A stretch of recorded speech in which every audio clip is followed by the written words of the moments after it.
This is OwlUp, where learning happens in minutes, not hours.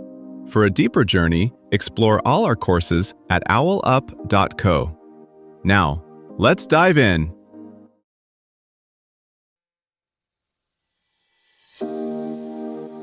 Welcome back to Chapter 2 of our series, Mastering the Interview Process. In today's episode titled The STAR Method, Structuring Your Responses, we'll explore how to effectively organize your answers to make a lasting impression during interviews. So, if you're ready to learn how to shine a spotlight on your experiences, let's dive in.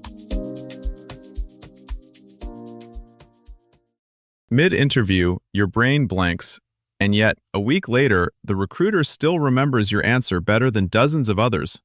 How? Research shows short, well-structured stories stick in an interviewer's mind far more than long resumes. Today, we're diving into how to craft those stories. So now that we know what sticks in an interviewer's mind, the next step is understanding how to shape your answers so they're easy to follow, fast to process, and hard to forget. Interviewers are essentially scanning your responses for proof. Proof that you've faced real challenges, made intentional choices, and produced outcomes that matter to their business. But under pressure, most candidates either ramble through every detail or skip straight to, and then it worked out. Neither gives the listener enough structure to accurately judge your impact. Think of your responses like a navigation app. The interviewer wants to see the starting point, the destination, the route you chose, and where you actually ended up, without unnecessary detours. That's where the STAR method comes in, a simple blueprint for turning past experiences into credible, decision-ready evidence. Think of this phase as moving from, "I did a good job," to, "Here's the data." Many candidates vaguely recall projects but haven't broken them into moments an interviewer can actually picture or evaluate. That's why STAR works best when your stories are pre-selected and pressure-tested before you're in the hot seat.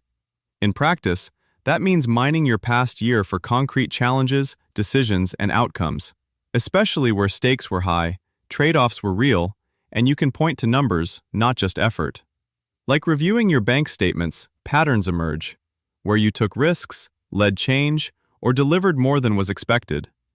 Let's turn STAR from a concept you've heard of into a tool you can actually drive in an interview. Start with situation by briefly anchoring the listener in time, place, and stakes. 1 or 2 sentences is enough. Role, context, and why it mattered to the business. You're not writing a novel. You're giving just enough backdrop so your later decisions make sense. Next, clarify the task, but think beyond your job description. What were you specifically responsible for in that moment? Tighten it into a single, sharp sentence.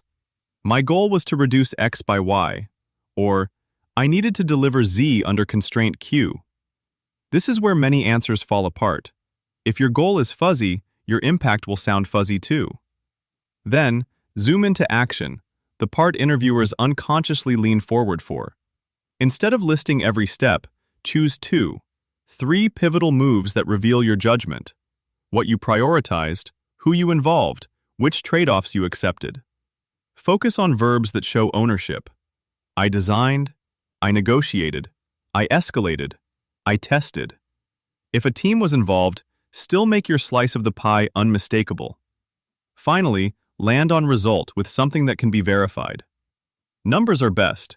Percentage changes, time saved, revenue influenced, error rates reduced.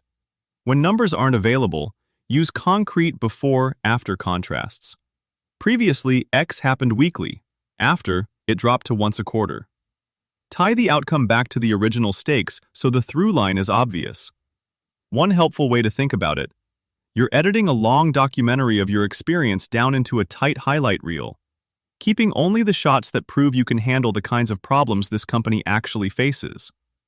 As you practice, you can add a quiet, optional 5th step: reflection, especially for senior roles.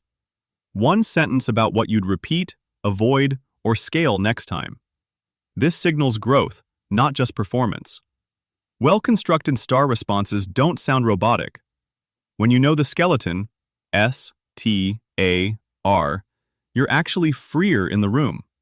You can adapt details to the question while keeping your story crisp, credible, and easy to remember. Think of STAR as your way to zoom in on the right details at the right time. To make it concrete, look at how different companies quietly reward this style. At Amazon, a leadership principle question like, "Tell me about a time you disagreed with your manager," isn't really about conflict. They're listening for how clearly you frame stakes, your specific role, and a measurable business outcome. A candidate who says, "We debated a launch date. I modeled the risk of delaying, proposed a phased rollout, and we hit 94% of target with 40% fewer incidents," is far easier to advocate for in debrief. Or take a Deloitte-style client story. Instead of, "I worked on a process improvement project," a sharp STAR answer might end with, "Cycle time dropped from 10 days to 3, letting the client reassign 2 FTEs to higher margin work."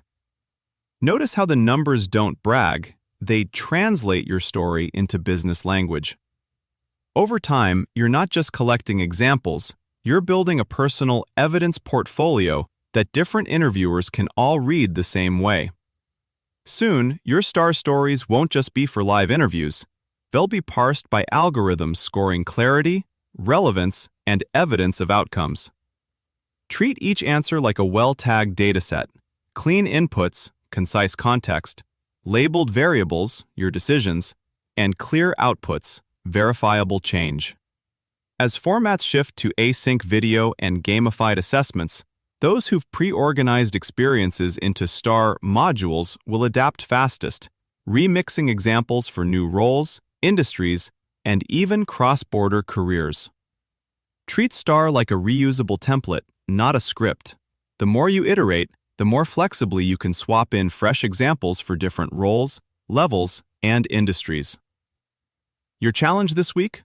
Rehearse one story aloud, then refactor it twice, once to highlight leadership, once to highlight execution, like rewriting code for a new feature set.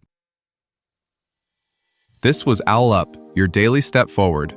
To keep learning with structured courses and more insights, go to owlup.co. Until tomorrow!